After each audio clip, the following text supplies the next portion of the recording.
ഇന്നലെ ചെന്നൈയും മുംബൈയും ചെപ്പോക്കിൽ ഏറ്റുമുട്ടിയപ്പോൾ അവിടുത്തെ തമിഴ് ആരാധകരുടെ പോലും കയ്യടി വാങ്ങിയ ഒരു മലയാളി താരം മുംബൈ ടീമിലുണ്ട്. പേര് വിഘ്നേഷ് പുത്തൂർ. 24-കാരനായ ഈ ലെഗ് സ്പിന്നറാണ് ഇപ്പോൾ ഗൂഗിളിൽ എല്ലാവരും തിരഞ്ഞ് ട്രെൻഡിംഗ് ആവുന്നത്. മുംബൈ ഇന്ത്യൻസിന് വേണ്ടി സ്വപ്നതുല്യമായ അരങ്ങേറ്റം കുറിച്ചതിന്റെ സന്തോഷമാണ് വിഘ്നേഷിന്റെ കുടുംബത്തിന് പങ്കുവയ്ക്കാനുള്ളത്. വരും മത്സരങ്ങളിൽ ഇതേ മികവ് തുടരാൻ കഴിയട്ടെ എന്ന പ്രാർത്ഥനയും പ്രതീക്ഷയുമാണ് ഇവർക്ക്. IPL ഇന്നലെ ചെന്നൈയും മുംബൈയും തമ്മിലുള്ള മത്സരം നടന്നപ്പോൾ ചെന്നൈ ഫാൻസ് എല്ലാം തന്നെ വലിയ ആവേശത്തിലായിരുന്നു. കാരണം ചെന്നൈ ജയിച്ചു എന്നുള്ളതാണ്. പക്ഷേ ചെന്നൈ വിറപ്പിച്ചത് മുംബൈ ഇന്ത്യൻസിൻ്റെ ഒരു മലയാളി താരമാണ്, നമ്മുടെ മലപ്പുറം പെരിന്തൽമണ്ണ സ്വദേശി വിഘ്നേഷ്. വിഘ്നേഷിൻ്റെ അരങ്ങേറ്റവും അവിസ്മരണീയമായിരുന്നു. വിഘ്നേഷും ധോണിയുമായി സംസാരിക്കുന്നതിൻ്റെ ദൃശ്യങ്ങളൊക്കെയാണ് നമ്മുടെ സാമൂഹ്യ മാധ്യമങ്ങളിൽ നിറഞ്ഞു നിൽക്കുന്നത്. നമ്മളിപ്പം വിഘ്നേഷിൻ്റെ കുടുംബം തന്നെ ചേരുന്നുണ്ട്. അച്ഛൻ സുനിൽകുമാർ, അമ്മ ബിന്ദു, ഒപ്പം കോച്ച് ചേരുന്നുണ്ട്. വലിയ സന്തോഷമായിരുന്നു അല്ലേ?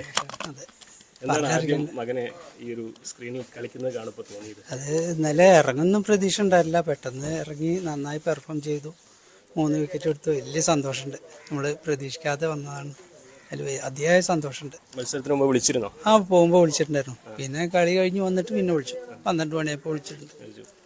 സത്യത്തില് ഈ നാട്ടിലിങ്ങനെ കളിച്ച് നടക്കുമ്പോഴൊക്കെ ആദ്യം എല്ലാവരും പഠിക്കാൻ പോകുന്നതാണ് പറയാം.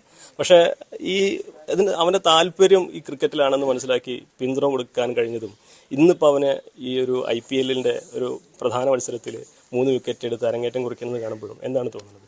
അത് പെരിന്തൽമണ്ണ വിജയൻ സാറുണ്ട്. നമ്മളെ വിജയൻ സാറുടെ ക്യാമ്പിലാണ് ആദ്യം കൊണ്ടാക്കിയിട്ടുള്ളത്. അന്ന് ചെറിയ കുട്ടിയാണ്, എന്നാലും പിന്നെ അവിടുന്നാണ് മുന്നോട്ടുള്ള യാത്ര. അപ്പോൾ നന്നായി പ്രാക്ടീസ് ചെയ്തിട്ടുള്ള തുടക്കം വിജയൻ സാറാണ്. എന്താണ് അമ്മയ്ക്ക് പറയാനുള്ളത്? വളരെയധികം സന്തോഷമുണ്ട്. മോന് ഇന്നലെ മാച്ചിൽ ഇറങ്ങാൻ കഴിഞ്ഞ തന്നെ വളരെയധികം സന്തോഷമുണ്ട്. 3 വിക്കറ്റ് കൊടുത്തു. അപ്പോൾ ഇരട്ടി സന്തോഷമായി. മുഴുവൻ ഇരുന്ന് കണ്ടു. എന്താ പറഞ്ഞത് കളിക്ക് ശേഷം വിളിച്ചപ്പോൾ? അവനും അതെ, നല്ല സന്തോഷത്തിലാണ്. പിന്നെ അച്ഛൻ്റെ അമ്മേൻ്റെയും പ്രാർത്ഥനയും എല്ലാം കൊണ്ടും ഇവിടെ വരെ എത്തി. ഇന്നലെ കളിക്കിറങ്ങുന്ന കരുതിയിരുന്നു? ഇന്നലെ ഒട്ടും പ്രതീക്ഷിച്ചിട്ടില്ല കളിക്കിറങ്ങുന്നുള്ളത്. എന്താണ്, കോച്ചാണ്, അദ്ദേഹത്തിനാണ് അറിയാം മകൻ്റെ കളിയെക്കുറിച്ചൊക്കെ. അപ്പോൾ എങ്ങനെയായിരുന്നു ഇന്നലത്തെ കളിയെ വിലയിരുത്തുന്നത്? വളരെ സന്തോഷം. കാരണം പിന്നെ അഭിമാനത്തിൻ്റെ നിമിഷം. അത്രയും ഫസ്റ്റ് ബോൾ മുതൽ വെരി ഗുഡ് ബോൾ. ഇത്രയും വലിയൊരു പ്ലാറ്റ്ഫോമാണ്, IPL ആണ് കളിക്കുന്നത്. പിന്നെ മുംബൈ ടീമിന്, അത്രയും വലിയ ടീമിന് വേണ്ടി കളിക്കണു. എഗെയിൻസ്റ്റ് കളി എല്ലാം വലിയ ടീം തന്നെയാണ്. പിന്നെ ഫസ്റ്റ് തന്നെ എറിയുന്നത് രുദ്രാജ്, നല്ല ഹിറ്ററാണ്. അപ്പോൾ അതിൻ്റെ ഒന്നും യാതൊരു പരിഭ്രമവും കാണിച്ചില്ല. First ball very good ball. അപ്പോൾ അതിൽ തന്നെ എനിക്ക് സന്തോഷമായി. കാരണം ഒരു സാധാരണ ഒരു 5 മാച്ചിലൊക്കെ പരിഭ്രമം കാണും, മോശമാവും. പക്ഷേ എന്നാലും 6ാമത്തെ മാച്ച് എല്ലാവരും കളിപ്പിക്കും. പക്ഷേ ഇതൊന്നും ഉണ്ടായിരുന്നില്ല. നമ്മൾ ഈ ക്രിക്കറ്റ് ഭാഷയിലൊക്കെ കമന്റേറ്റേഴ്സൊക്കെ പറയും first ball right on money. First അതിൽ ഫസ്റ്റ് ഓവറിൽ first wicket, second over second wicket, third wicket.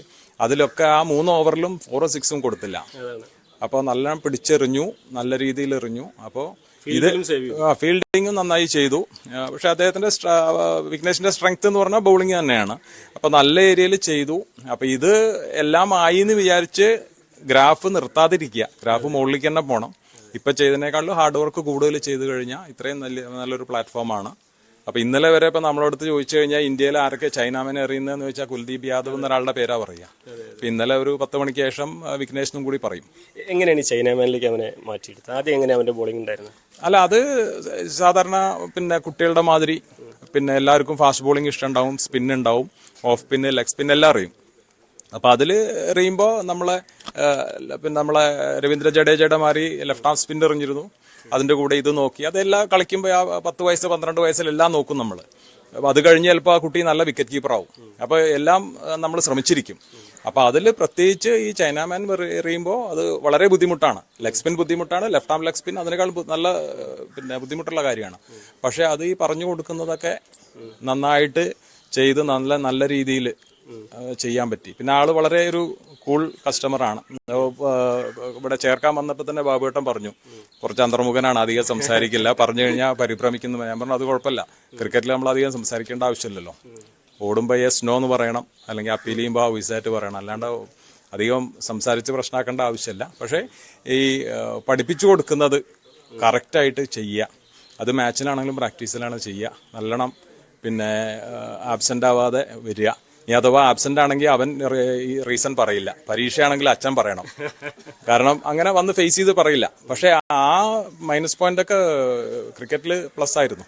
ഈ ശരിക്ക് ഇന്നലെ ഇത്രയും വലിയൊരു ക്രൗഡിന് മുമ്പിൽ ധോണിയെ പോലെ വലിയൊരു മനുഷ്യൻ, ഏറ്റവും വലിയൊരു കളിക്കാരൻ, അത് വിഘ്നേഷിനെ അഭിനന്ദിക്കുന്നുണ്ടപ്പോൾ കോച്ചിന് എന്താണ് തോന്നിയത്? അല്ല, പിന്നെ ധോണിയെ ഒരു കൈ അങ്ങനെ വെച്ച് കഴിഞ്ഞാൽ തന്നെ നമ്മളെ കോൺഫിഡൻസ് ലെവൽ അത്രയും കൂടും. കാരണം അങ്ങനെ ഒരു ലെജൻഡ് നമ്മളെ അടുത്ത് വന്നു എന്ന് അപ്രീഷിയേറ്റ് ചെയ്യല്ലേ. നമ്മൾ ഇനിയും കളിക്കേണ്ടവനാണ്, ഇനിയും പിന്നെ അയാള് you will play for India എന്തായാലും ആയിരിക്കും പറഞ്ഞിട്ടുണ്ടാവുക. ആ ഒരു വേർഡ് മതി. എന്താ പറഞ്ഞത് നമുക്കറിയില്ല. അതിപ്പോൾ ഇന്ന് വിളിക്കുമ്പോൾ ഞങ്ങൾ ചോദിക്കും. പക്ഷേ നമ്മളെ ഗ്രാഫ് താഴത്ത് പോകരുത്. എന്റെ പ്രാർത്ഥനയാണ് അത്. അവനോട് പേഴ്സണലി സംസാരിച്ചോ? ഇല്ല, ഇന്ന് വിളിക്കാൻ നിൽക്കുകയാണ്. കാരണം ഒരുപാട് കോളും പിന്നെ റെസ്റ്റും എല്ലാം വേണ്ടല്ലേ. അപ്പൊ അത് കഴിഞ്ഞ് നമ്മൾ റിലാക്സ് ചെയ്ത് ഇന്ന് വിളിക്കണം. എന്തായാലും അടുത്ത കളിയിൽ ഇതിനും മികച്ചൊരു പ്രകടനം കാഴ്ച. പിന്നെ വേറെ കാര്യം എന്ന് പറഞ്ഞാൽ നമ്മളെ പെരിന്തൽമണ്ണയിൽ നിന്ന് ഇങ്ങനെ ഒരു സ്ഥലത്തുനിന്ന് ബോംബെ ഇന്ത്യൻസിൽ എത്തുക എന്ന് പറഞ്ഞാൽ ആളും പ്രതീക്ഷിക്കുന്ന കാര്യമല്ലല്ലോ. അപ്പൊ ഇവർ ഈ പാരന്റ്സ് വിട്ട മാതിരി ആൾക്കാർക്ക് ഒരുപാട് പേർക്ക് പ്രശ്നമാണ് കളിയും പഠിത്തവും. കാരണം നമ്മൾ കേരളത്തിൽ പ്രത്യേകിച്ച് അക്കാഡമിക്സ് കോംപ്രമൈസ് ചെയ്തിട്ട് കളിയൊന്നുമില്ല. അപ്പോൾ അതും രണ്ടും സൈഡ് ബൈ സൈഡ് കൊണ്ടുപോകാം. PG കഴിഞ്ഞ ഒരു കുട്ടി മുംബൈ ഇന്ത്യൻസിനും കളിച്ചില്ലേ. അപ്പം 10ാം ക്ലാസ് തോറ്റൊന്നുമില്ല, PG കഴിഞ്ഞ കുട്ടിയാണ്. അപ്പൊ അത് രണ്ടും സൈഡ് ബൈ സൈഡ് പോവാം. ഇങ്ങനെ നന്നായി ചെയ്ത് കഴിഞ്ഞാൽ പെരിന്തൽമണ്ണ എന്നും കളിക്കാം. ആലപ്പുഴയ്ക്ക് വേണ്ടി ക്ലബിനോട് കളിക്കുമ്പോഴാണത് ഈ കേരള ടീമിലേക്കുള്ള ഒരു സാധ്യത എത്രമാത്രം ഉണ്ടായിട്ട്? ഇനിയും നമ്മൾ ഇത് കഴിഞ്ഞാൽ പിന്നെ ഓപ്പൺ അല്ലേ, ഇത് തുടങ്ങിയിട്ടല്ലേ ഉള്ളൂ. ഞാൻ ഇപ്പൊ വിളിക്കുകയാണെങ്കിൽ അതെന്നെ പറയുള്ളൂ. ഇത് നമ്മൾ സ്റ്റാർട്ടിംഗ് ആയിട്ടേ ഉള്ളൂ. ഇനി പിന്നെ മുംബൈയിലോ അല്ലെങ്കിൽ കേരളത്തിലോ ഒതുങ്ങണ്ട, ഇന്ത്യൻ ടീമിൽ തന്നെ കളിക്കണം. പിന്നെ എന്താണ് ബ്രദർ, സഹോദരൻ, കസിൻ ബ്രദർ അല്ലേ? അതെ, കളി കണ്ടു വളരെ സന്തോഷത്തിലാണ്. ഏതൊരു പ്ലെയറും ആഗ്രഹിക്കുന്ന ഒരു തുടക്കം തന്നെയാണ് ഇന്നലെ വിഘ്നേഷിന് കാഴ്ചവെക്കാൻ സാധിച്ചിട്ടുള്ളത്. അപ്പോൾ കളി ഇനിയും ഒരുപാട് കോച്ച് പറഞ്ഞ പോലെ തന്നെ ഒരുപാട് ഉയരങ്ങളിലേക്ക് എത്താനുണ്ട്. ഇതൊരു തുടക്കം മാത്രമാണ്.